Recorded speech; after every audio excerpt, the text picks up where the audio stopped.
Cek, cek, cek,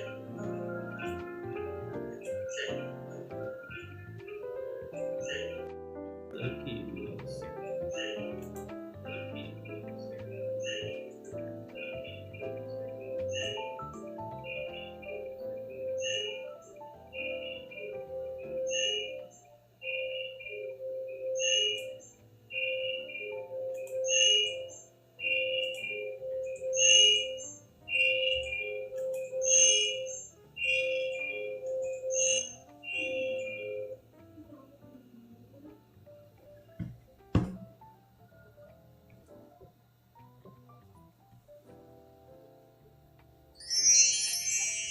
Oh hai, selamat tahun baru.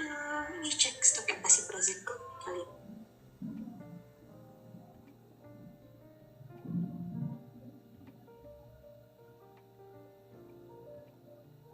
halo guys. Halo guys. Halo guys. Oke, kita lanjut lagi ya. Kali ini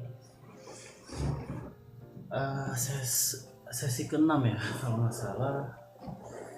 Kita lanjut sesi kemarin. Udah banyak banget belajar dari banyak sumber tentunya. Kita ulangi teman-teman di coding squid, terutama untuk sesi freelance coder. Go to freelance coder, kita tuh bakal ngegarap sebuah proyek dan konteksnya adalah kita lagi belajar ya. Belajar di sini gimana bang mekanismenya? Di sini kita belajar bareng, tentunya bareng tools yang bakal kita pakai. Tentunya ada ChatGPT buat teman kita brainstorming, mungkin juga sekalian gue bakal suruh GPT ini untuk nempatin beberapa posisi. Misal kalau di freelance nyata kan ada tim di situ. Nah tim ini bakal gue representasiin gunain AI gitu. Termasuk proses belajar kita juga di coaching sama AI gitu, GPT. Nah kita ulas lagi, rewind. Kemarin kita udah belajar apa aja di sesi 1 sampai 5. Kita tuh udah belajar tentang roadmap untuk menjadi mobile developer freelance gitu ya. Kemudian di situ ada challenge roadmapnya, itu kita harus buat banyak portofolio dengan real cash kalau bisa gitu, kalau memungkinkan. Tapi real cash itu kan berjalan aja lah, siapa tahu kan ada nanti yang nyangkut nih di channel coding school, ada project masuk ting calling gue bisa garap. Dan juga teman-teman yang mau belajar bareng di coding school, barangkali nanti ada real case proyek, gue juga bisa sharing dengan kalian secara langsung di real case gitu ya. Nah apa aja yang kemarin udah dipelajarin? Satu roadmap, kemudian prototype kita garap bareng. Ada beberapa hal yang gue ketahui di sepanjang perjalanan. Gue harus mempelajari tentang product manager, kemudian project manager kan kita udah belajar tuh. Kemudian designer juga, UI UX gitu ya. UI UX, kita juga pakai AI tentunya, ada Stitch dan gue udah siapin. Kita langsung aja mulai teman-teman. Ke sesi hari ini kita ngapain? Yang pertama kita bakal lengkapin dokumentasi yang kemarin sempat kita dapetin insight dari belajar dasar manajemen proyek di decoding ya. Kita banyak banget dapat dokumen-dokumen, salah satunya ada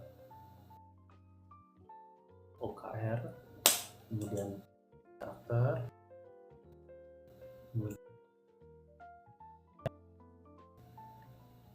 kemudian raci, kemudian setting. Ini juga penting banget, statement of work. Tahap terakhir manajemen proyek itu ada laporan penutup ya.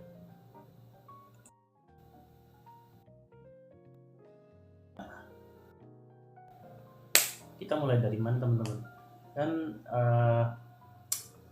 selain manajemen proyek kan kita udah belajar apa kemarin tuh,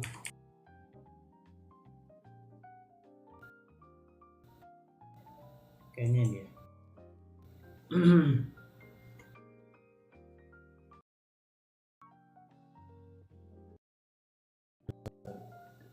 Blog my skill 9.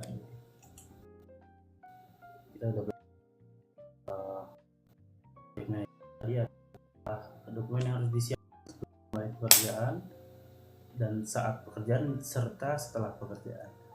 Nah, kalau di PDM atau Product Manager, kita harus membuat aturan main bagaimana tim produk akan mendeliver semua rutin atau pekerjaan tim gitu ya, alias Software Development Cycle gitu ya. Nah, gue udah nyiapin tools yang bakal kita pakai di sesi Go to Freelance Coder ini, yaitu proyek simulasi kita bakal di-guide pakai Scrum Framework. Tapi yang uniknya adalah gue bakal pakai Scrumban ya. Ini sedikit modifikasi ya dari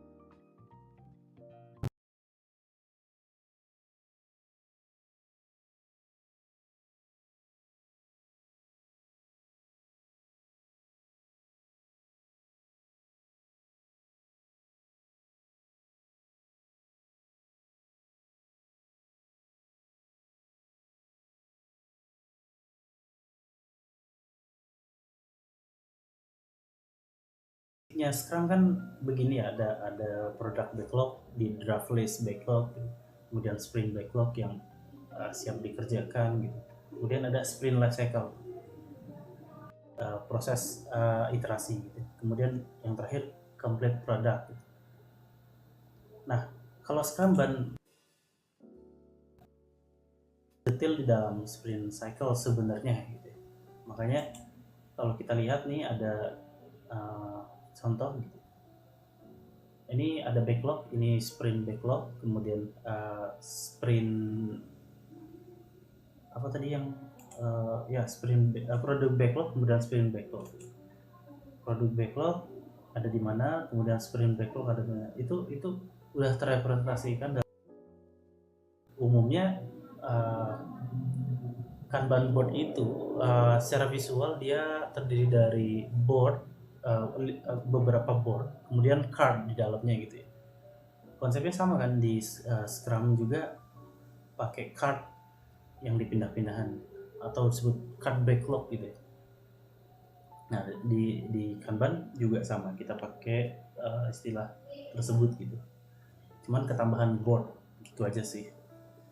Boardnya apa bro? Boardnya adalah board Kanban. Jadi itu proses menggeser dari satu tahap ke tahap berikutnya sampai tahap akhir gitu. Nah, kalau dilihat dari sini ada backlog, kemudian masuk ke Kanban board. Di Kanban board akan di deliver sesuai proses. Kemudian ada daily Scrum, sama persis lah seperti Scrum. Kemudian final, nanti ada retrospektif dan iterasi berlanjut seperti Scrum, Agile gitu ya. Dimana kita bakal bikin Scrumban proses ini? Itu di GitHub, biar teman-teman nanti bisa ngakses, karena ini project public gitu ya. Tapi sebelum kita bikin Kanban ini, sesuai uh, apa yang udah sebelumnya, bahwa manajemen proyek itu ada fase-fasenya gitu, atau ada siklusnya gitu.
Oke, ini materinya gue udah, teman-teman. Di sini ada fase pertama sebagai seorang manajer proyek adalah menginisiasi. Inisiasi yang harus aku lakuin adalah memahami risiko dan estimasi dalam proyek ini. Kemudian gue juga harus nyiapin framework SMART gitu ya. Ini singkatan, kemarin kita udah bahas, ada specific, measurable, attainable, relevant, and time bounded. Kemudian ada juga OKR gitu ya, untuk menilai berapa persen sih goals yang udah dicapai gitu. Kemudian yang terakhir ada project karakter gitu. Kalau yang Racica itu nanti kita bakal garap juga di fase eksekusi kalau atau di perencanaan gitu. Nah, yang pertama gue bakal bikin adalah project karakter mungkin ya, karena gue harus lengkapi kita juga untuk belajar bagaimana freelance yang ideal gitu untuk dilaksanakan. Nah, template ya yang gue dapetin gratis dari Decoding, gue bakal lempar ini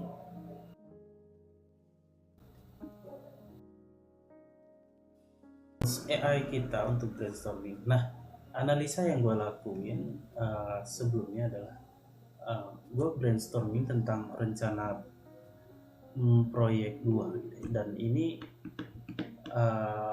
tentang aplikasi SOP sebenarnya teman-teman, yaitu rental kendaraan multi tenant gitu. Anggap aja ini ide sebuah kayak startup mungkin ya. Nah, bisnisnya apa? Bisnisnya rental kendaraan multi tenant. Dan ini gue udah udah deskripsiin secara besar-besaran ke si GPT gitu. Untuk mendapatkan satu klarifikasi, uji asumsi juga. Di situ gue bisa dapat insight seperti resiko gitu kan dan estimasi. Nah, tapi kita pembahasan itu kan kita belum kemarin belum sempat gue live gitu ya di TikTok. Nah, gue bakal uji lagi pemahaman GPT gue, apakah dia sudah benar-benar ngerti atau proyek yang bakal gue garap. Nah, kita mulai dari yang paling atas deh ya. Nah, ini gue bakal copy ini dan minta ke GPT.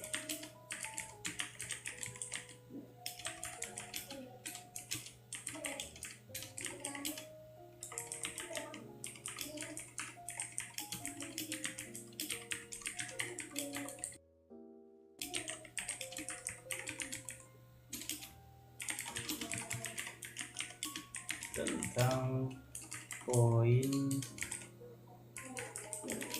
berikut.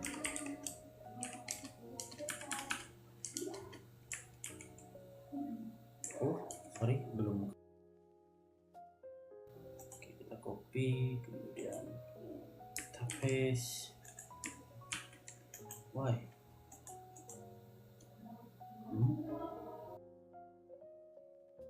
Terus ya teman-teman, coba lagi ya. Nah, gua tes di sini, gua paste. Why? Ini nggak berhasil. Kita giniin aja.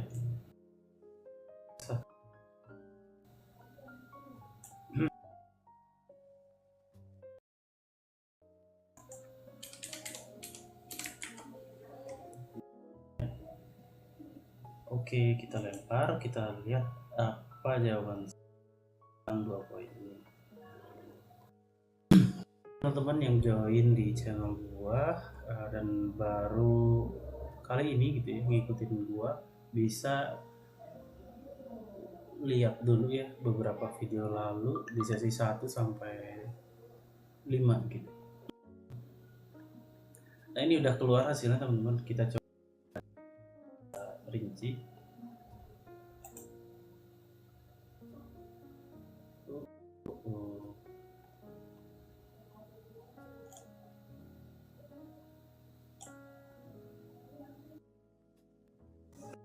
Ini gue dapat inisiasi proyek,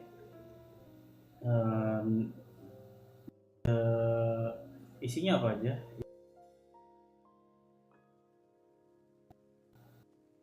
proyek ini di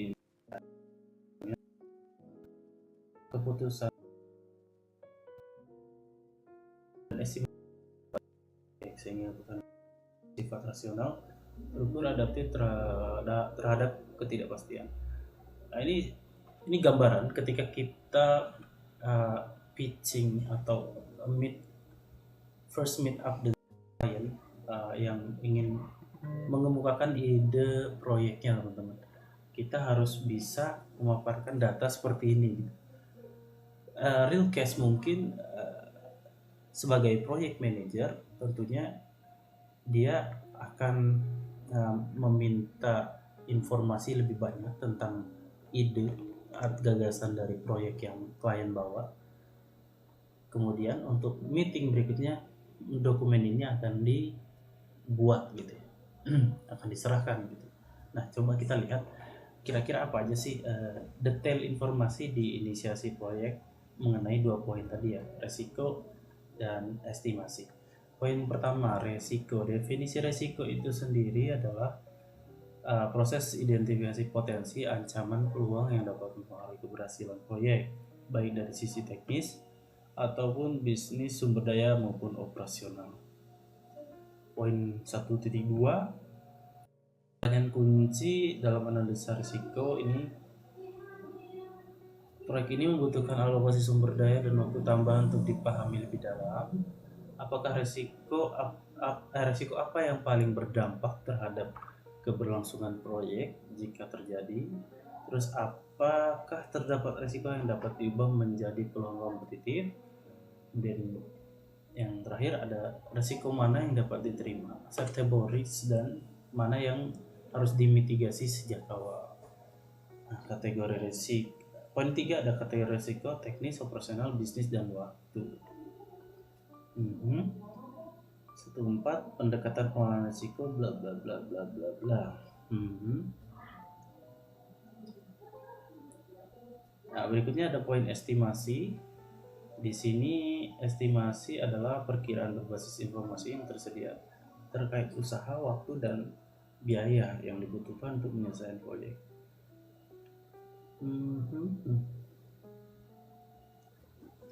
Kurang lebih di sini gua dapat informasi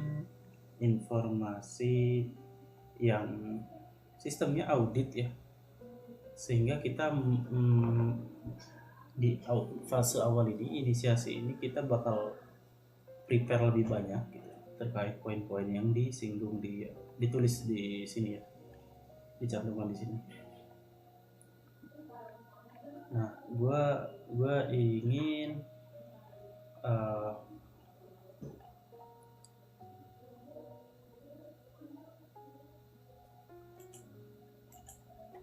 mengutarakan bagaimana penilaian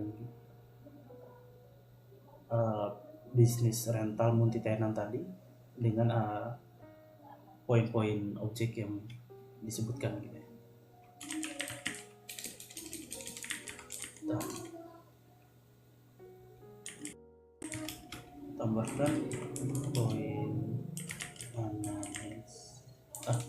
poin apa ya,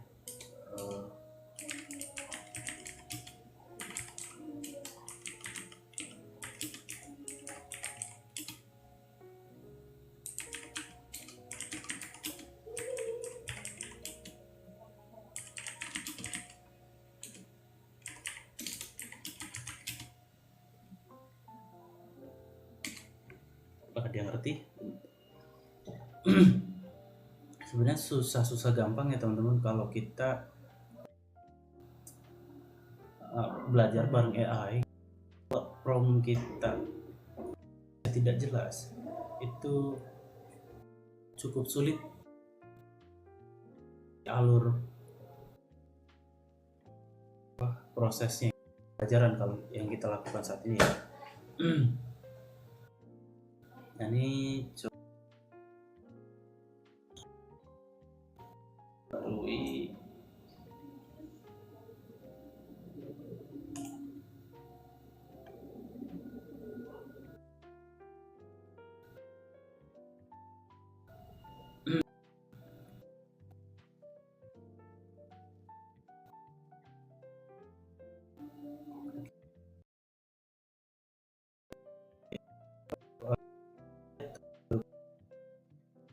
di proyeknya ini ada beberapa konteks ya teman-teman. Karakteristik proyek ini operasional tinggi dan berbasis lapangan.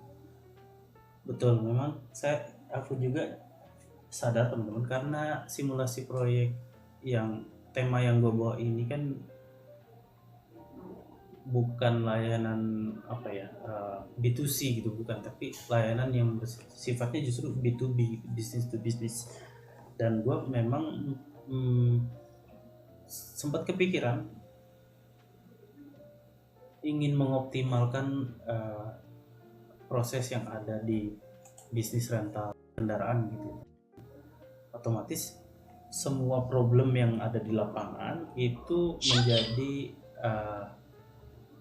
karakteristik utama dalam proyek ini untuk kita solve gitu ya. Jadi poin utama ini benar operasional tinggi. Nah, kita coba sederhanakan dengan ide-ide kita nanti. Kemudian ada banyak aktor, contohnya sprinter. Sprinter itu petugas lapangan yang kerjanya mondar-mandir. Nanti ada definisi lebih lengkap. Kemudian ada sales, marketing, affiliate. Ini untuk mendongkrak pemasaran dan supaya masuk transaksi baru gitu ya. Nah, nanti ada kepala cabang. Nah, ini yang bertanggung jawab mengkoordinasikan operasional sprinter dan divisi bisnis gitu ya. Kemudian yang ketiga ada bergantung pada kepatuhan SOP dan bukti lapangan. Jelas aplikasi kita akan buat semudah mungkin untuk dipahami sehingga SOP tidak banyak kelalaian terjadi gitu ya. Artinya apa? Nanti kita ada proses untuk nge-train kalau di realita gitu ya. Kalau proyek ini selesai dibuat, kita harus ada edukasi secara langsung ke entitas tadi ya, sprinter, sales, marketing, affiliate. Kemudian ada resiko tinggi pada eksekusi, bukan hanya pada pengembangan sistem. Jelas, karena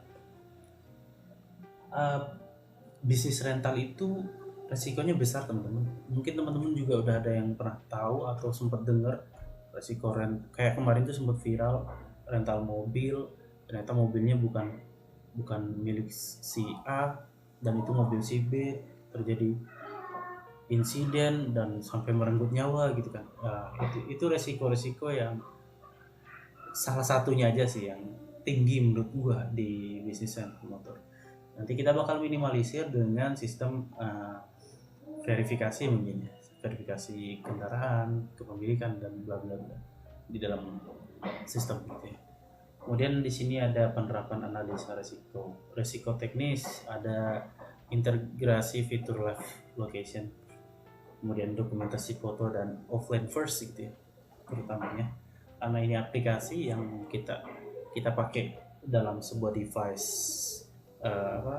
handphone gitu ya, di petugas masing-masing petugas gitu. Jadi ada kemungkinan atau kelemahan gitu ya, kayak tadi kita harus nyediain offline first. Nanti ketika jaringan internet di salah satu petugas gagal kan bahaya gitu kalau nggak ada sistem sinkronisasi ulang ketika ya meskipun nggak real time, intinya data tetap ke record, itu aja sih. Itu bisa meminimalisir resiko atau miskomunikasi di data gitu. Kemudian yang berikutnya ada kompleksitas multi tenant. Nah, ini juga unik gitu ya, karena setiap rental motor atau tenan-tenan yang ada di luar sana punya SOP yang berbeda-beda.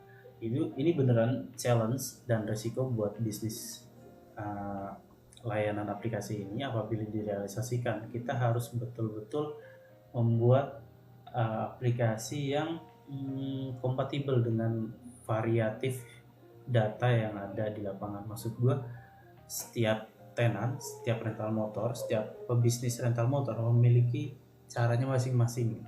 Nah, mungkin salah satu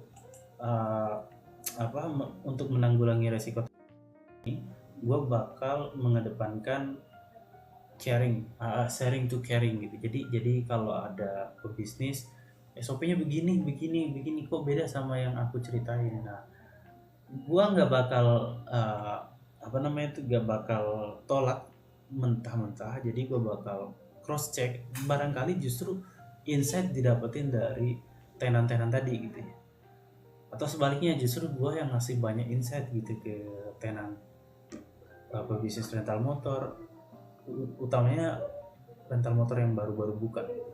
Biasanya kan mereka nggak tahu sistem rental motor yang ada. Nanti gue bakal perdalamin lebih lanjut ya teman-teman.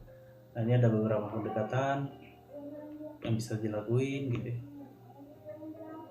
ya. Ini juga yang bisa gue lakukan sebagai upaya untuk menyempurnakan gitu ya. Kemudian ada resiko operasional nih, ketidakpatuhan sprinter terhadap SOP. Nah, ini penting banget. Nanti kita bakal ada sejenis aturan dan ketentuan berlaku gitu, dan harus dinaungi hukum lah kalau perlu gitu ya. Supaya bisa menimbulkan efek jera gitu kalau sprinter ini nakal gitu, atau entitas lain nakal gitu. Data tidak lengkap atau valid. Ya, kita bakal bikin sistem optional and requirement data input gitu ya. Jadi nggak bakal ada kekeliruan, harapannya begitu ya. Tapi tetap kita bakal enhance terus lah fitur kita. Nah, kemudian untuk pendekatannya UI yang memaksa input data ya, kayak tadi gue bilang optional and requirement system mekanisme. Kemudian state based workflow, tidak bisa lompat tahap. Nah, ini juga gue bikin nanti sebutannya mockup sederhana kayak gimana sih state based workflow dilakukan. Ini untuk menanggulangi data tidak lengkap tadi, teman. Jadi kalau belum lengkap, formulir pertama itu nggak bisa lancat ke formulir kedua gitu. Kemudian audit trial otomatis. Nah, ini kita perlu banget untuk sistem yang bisa melakukan validasi secara otomatis gitu. Kepentingannya adalah audit tadi. Nah, ini berikutnya ada resiko mata bisnis aplikasi tidak dipakai karena dianggap memperlambat kerja lapangan. Kemudian ada resistensi perubahan dari tim. Kalau kita lihat pendekatannya fokus pada value langsung bagi sprinter, perlindungan, komplain, bukti kerja, dan lain-lain. Kemudian ada pilot project di 1-2 cabang. Oke. Kemudian ada iterasi cepat berdasarkan feedback lapangan. Betul. Gue udah siapin sebenarnya Buat teman-teman yang udah ngikutin gua di sesi live kemarin atau sebelum-sebelumnya itu kan gua sempet nge-stitch desain-desain yang bakal digarap gitu. Anggap aja ini mock up karena stitch ya, belum berbentuk aset gitu. Maka nanti gua perlu untuk mengintegrasikan ini dengan tim development ini. Nanti harus punya aset gitu. Alhamdulillah. Kita balik lagi. Kemudian yang berikutnya ada poin 43 penerapan estimasi. Kalau tadi resiko, sekarang kita lanjut ke estimasi. Estimasi yang pertama adalah tahap awal atau ROM. ROM itu tadi sempat disinggung ya. Mana ROM mana ya? ROM, Rough Order of Magnitude, artinya estimasi awal dengan akurasi rendah. Oke. Kita lihat katanya ada dua ya, secara lingkup core, workflow sprinter, dan booking dasar. Yang kedua akurasi rendah, fokus pada pembelajaran. ROM itu harus bisa mematahkan pertanyaan berikut. Apakah proyek ini layak dimulai? Jawabannya adalah kita harus mempersiapkan sebaik mungkin workflow si sprinter tadi ya, serta proses booking. Karena apa? Mereka bersinergi, terintegrasi lebih tepatnya teman-teman. Data yang masuk dari booking bakal di-deliver ke workflow-nya sprinter gitu. Akurasi rendah, fokus pada pembelajaran. Jadi sebisa mungkin akurasi kita tuh terarah gitu, on target. Kalau booking dasar atau nanti tugas sales, marketing atau affiliate itu harus data yang diinputkan sesuai dengan komitmen si penyewa atau pelanggan gitu ya. Sehingga nanti si workflow sprinter juga akurasinya akan mengikuti transaksi di awal. Jangan terlalu banyak miss karena nanti bakal banyak pembaruan terhadap proyek fase awal ini gitu ya. Gue bakal sebut inisiasi proyek versi MVP gitu. Biasanya begitu, aplikasi manapun ketika pertama kali digarap mereka menamai sebagai MVP gitu. Project minimum value product gitu ya. Nah, berikutnya ada estimasi iteratif. Nah, ini setelah validasi MVP, estimasi diperbarui per modul, sales, marketing, maintenance. Setiap entities tadi ya di update gitu. Kalau ada perubahan, baik workflow, data, dan orkestra lainnya. Kemudian ada resiko buffer. Resiko baru dimasukkan sebagai buffer. Buffer tuh maksudnya kalau MVP udah kelar, kemudian kita baru nemuin resiko, nah di situ kita masukin aja ke backlog baru gitu ya. Simpelnya seperti itu. Nah, gimana proyeknya bakal di manage gitu. Mekanisme revisi estimasi. Nah, kita sebagai manajemen proyek kita harus bisa ngasih gambaran besar tentang revisi itu masuk tahap akhir. Konteksnya adalah quality assurance gitu. Kita ngasih jaminan kalau ada kendala lapangan atau kendala di proyek, kita ngasih revisi sekian gitu ya. Jadi bisa dimasukkan ke, bila perlu dibuatkan milestone dalam proyek besar tersebut. Kemudian perubahan SOP tenan dianggap sebagai perubahan scope. Artinya apa? Kalau SOP-nya diupdate atau bahkan diubah gitu, nah itu nggak masuk ke project karakter di awal gitu, di fase inisiasi.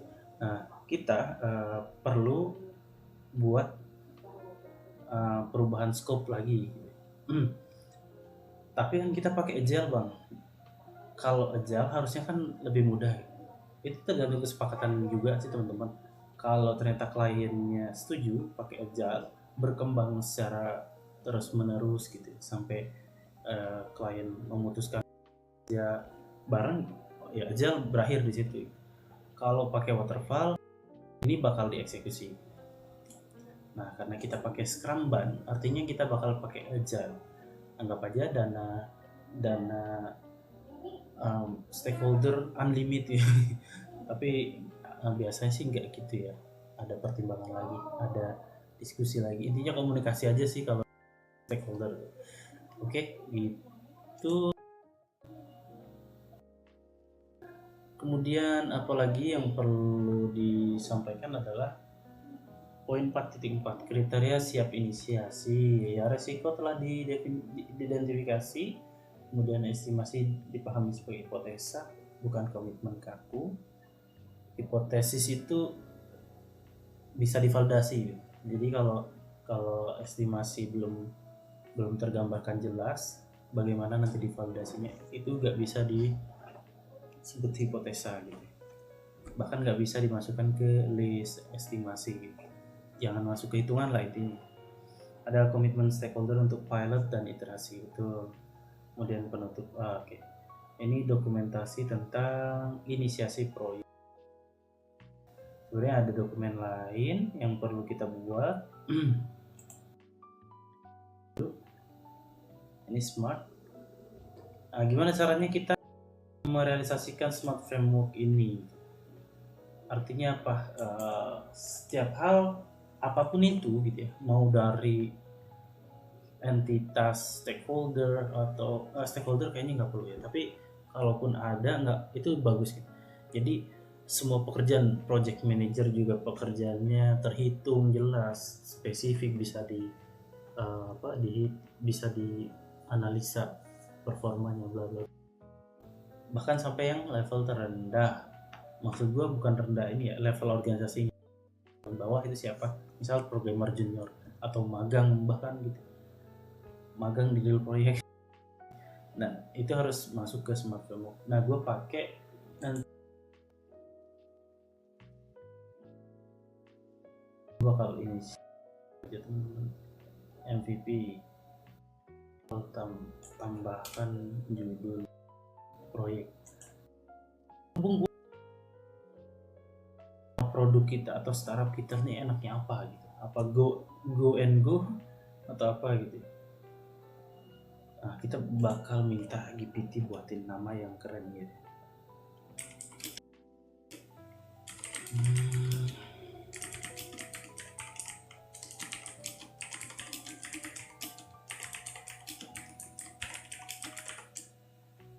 Ya, sesuai prompt yang baiknya.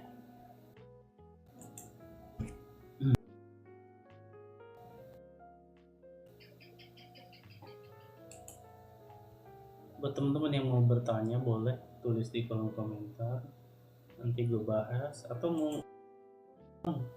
ya itu juga bagus. Boleh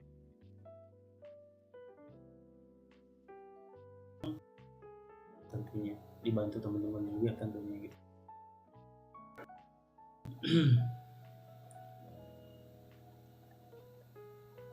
Nah, ini udah mulai nih beberapa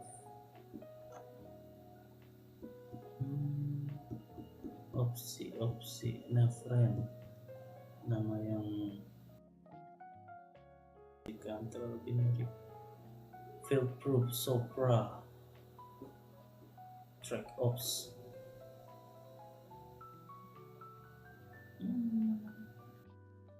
Enak ya di telinga gitu ya nama-namanya tuh.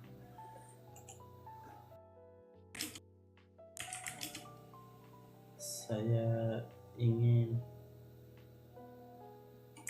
nama yang terdengar familiar di masyarakat umum.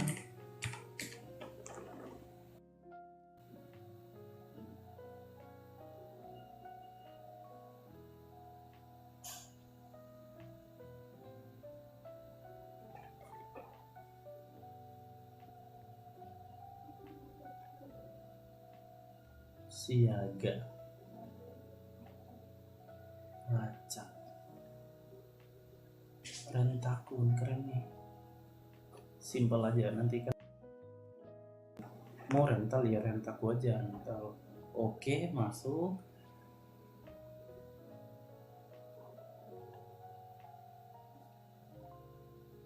Rentaku sih, gue demen rentaku sih. Saya suka rentaku. Ada opsi yang lain sejenis dan terdengar nyaman seperti ini,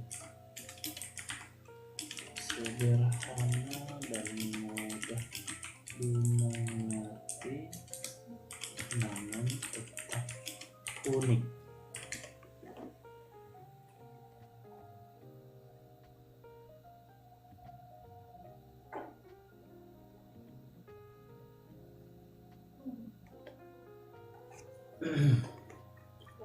Oke,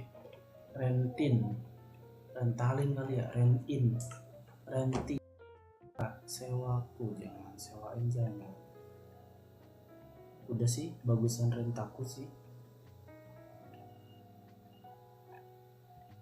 Rengo, apa? Rentaku. Oke, kayaknya gue bakal abis ini gue bakal minta buatin logo ya teman-teman. Gak tahu dari mana, pokoknya gue bakal untuk logo. Saya suka dan akan pakai produk name rentaku. Saya renta.ku ya, enggak, rentaku.id.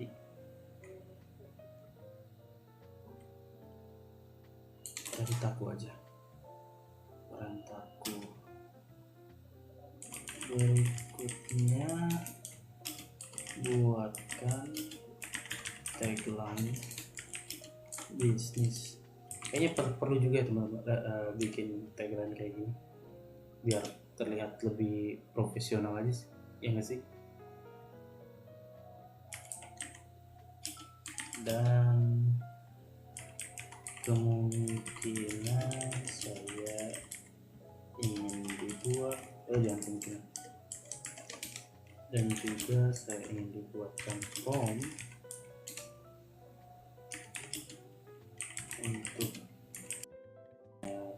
untuk AI generate logo dengan bisnis ini. Wah, sudah habis guys limit kita, tapi nggak apa-apa, kita bakal inisiat dulu kan. Di sini rentaku kita bikin ya. Oh, yang pakai tagline-nya nanti nyusul. Powered by Coding School gitu ya. Oke.